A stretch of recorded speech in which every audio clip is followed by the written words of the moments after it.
लोकसभा में नेता प्रतिपक्ष राहुल गांधी ने झारखंड के मुख्यमंत्री हेमंत सोरेन को चिट्ठी लिखकर प्रदर्शन कर रहे छात्रों से व्यक्तिगत तौर पर मिलने और उनकी समस्याओं का समाधान निकालने की अपील की। यह चिट्ठी 14 अगस्त को लिखी गई है। चिट्ठी में राहुल गांधी ने छात्रों के आंदोलन को शांतिपूर्ण कहा है और उनकी मांगों को जायज बताया है। राहुल गांधी ने अपनी चिट्ठी की शुरुआत झारखंड के छात्रों के आंदोलन के जिक्र से की। उन्होंने लिखा कि कांग्रेस पार्टी का मानना है कि शांतिपूर्ण प्रदर्शन करना संविधान में दिया गया एक अधिकार है और यही लोकतंत्र की बुनियादी ताकतों में से एक। इसके बाद उन्होंने कहा कि पिछले कुछ महीनों से झारखंड के छात्र भर्ती परीक्षाओं में कथित गड़बड़ियों और दूसरी अनियमितताओं को लेकर प्रदर्शन कर रहे हैं। राहुल गांधी ने यह भी कहा कि छात्रों का प्रदर्शन अब तक शांतिपूर्ण रहा है और उनकी मांगें भी बिल्कुल जायज हैं। यानी राहुल ने सीधे तौर पर छात्रों के आंदोलन को समर्थन देते हुए कहा कि उनकी आवाज सुनी जानी चाहिए। इस चिट्ठी में राहुल गांधी ने झारखंड सरकार की तरफ से उठाए गए कदम का भी जिक्र किया है।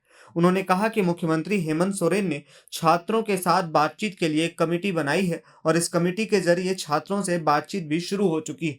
राहुल ने इस पहल को स्वीकार किया और सराहा भी, लेकिन साथ ही यह भी कहा कि इसके बावजूद छात्रों का आंदोलन जारी है क्योंकि कुछ छात्र अभी भी इससे संतुष्ट नहीं है और वे अनिश्चितकालीन भूख हड़ताल पर बैठे हुए हैं। इसलिए उन्होंने मुख्यमंत्री हेमंत सोरेन से कहा कि वह खुद प्रदर्शन कर रहे छात्रों के प्रतिनिधियों से मुलाकात करें। राहुल के मुताबिक मुख्यमंत्री की व्यक्तिगत मुलाकात से सरकार की उस इच्छा का संदेश जाएगा कि वह छात्रों की बाकी बची मांगों को हल करने के लिए बेहद गंभीर।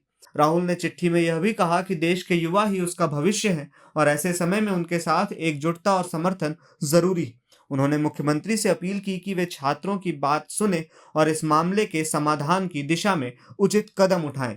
अब यदि इस चिट्ठी को झारखंड के मौजूदा छात्र आंदोलन के संदर्भ में देखें तो मामला और भी दिलचस्प होता जा रहा है। राज्य में भर्ती परीक्षाओं को लेकर छात्र लंबे समय से सवाल उठा रहे हैं। छात्रों की शिकायत है कि अलग अलग भर्ती परीक्षाओं में गड़बड़ियों और अनियमितताओं के कारण मेहनत करने वाले अभ्यर्थियों का भविष्य प्रभावित हो रहा है। इसी को लेकर छात्र आंदोलन कर रहे हैं और सरकार से अपनी मांगों पर ठोस कार्रवाई की मांग कर रहे हैं। इस आंदोलन के बीच हेमंत सोरेन सरकार पहले ही कुछ कदम उठा चुकी है। मुख्यमंत्री ने विधानसभा में 14वीं जेपीएससी सिविल सेवा परीक्षा को रद्द करने का ऐलान कर दिया है। सरकार ने परीक्षा व्यवस्था में सुधार और भर्ती प्रक्रिया को ज्यादा पारदर्शी बनाने की भी बात कही है। साथ ही सरकार ने एक पोर्टल के माध्यम से छात्रों से सुझाव भी मांगे, लेकिन छात्रों का कहना है कि सिर्फ कुछ फैसले काफी नहीं, उनकी बाकी मांगों पर भी स्पष्ट और ठोस फैसला होना चाहिए। यही वजह है कि बातचीत और सरकार की तरफ से उठाए गए कदमों के बावजूद आंदोलन पूरी तरह खत्म नहीं हुआ है। यहाँ एक और बात महत्वपूर्ण है। झारखंड में जेएमएम, कांग्रेस और आरजेडी की गठबंधन की सरकार है। यानी राहुल गांधी की यह चिट्ठी विपक्ष के किसी बीजेपी शासित राज्य के मुख्यमंत्री को नहीं, बल्कि उनके ही गठबंधन में मुख्यमंत्री हेमंत सोरेन को लिखी गई। इसलिए इस चिट्ठी को सिर्फ राजनीतिक हमला कहना आसान नहीं होगा। राहुल गांधी ने एक तरफ छात्रों की मांगों का समर्थन किया है तो दूसरी तरफ हेमंत सोरेन सरकार द्वारा शुरू गई बातचीत को भी अपनी चिट्ठी में स्वीकार किया है, मगर फिर भी वह छात्रों की तरफ से सरकार से अपील करते हुए नजर आ रहे हैं। हालांकि दूसरी तरफ झारखंड में छात्रों का आंदोलन लगातार राजनीतिक दबाव बढ़ाता जा रहा है। बीजेपी भी सरकार पर सवाल उठा रही है और छात्रों की मांगों को लेकर सरकार से जवाब मांग रही।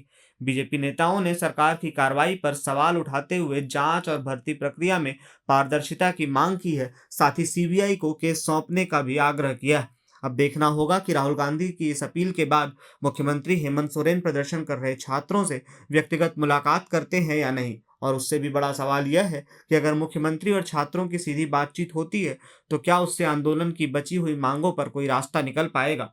आज यानी 17 अगस्त को भी सरकार का एक प्रतिनिधिमंडल छात्रों से मुलाकात कर रहा है। अब देखना होगा कि इस अपील के बाद हेमंत सोरेन सरकार और आंदोलन कर रहे छात्रों के बीच अगली बातचीत का क्या नया रास्ता निकलता है। आप इस बारे में जो भी विचार रखते हैं हमें कमेंट बॉक्स में बताइए। वीडियो पसंद आया हो तो लाइक करें, शेयर करें और चैनल को सब्सक्राइब करना ना भूलें। इसी तरह देखते रहिए प्रभात खबर। शुक्रिया। प्रभातखबर.com, विश्वास वही, रफ्तार नहीं।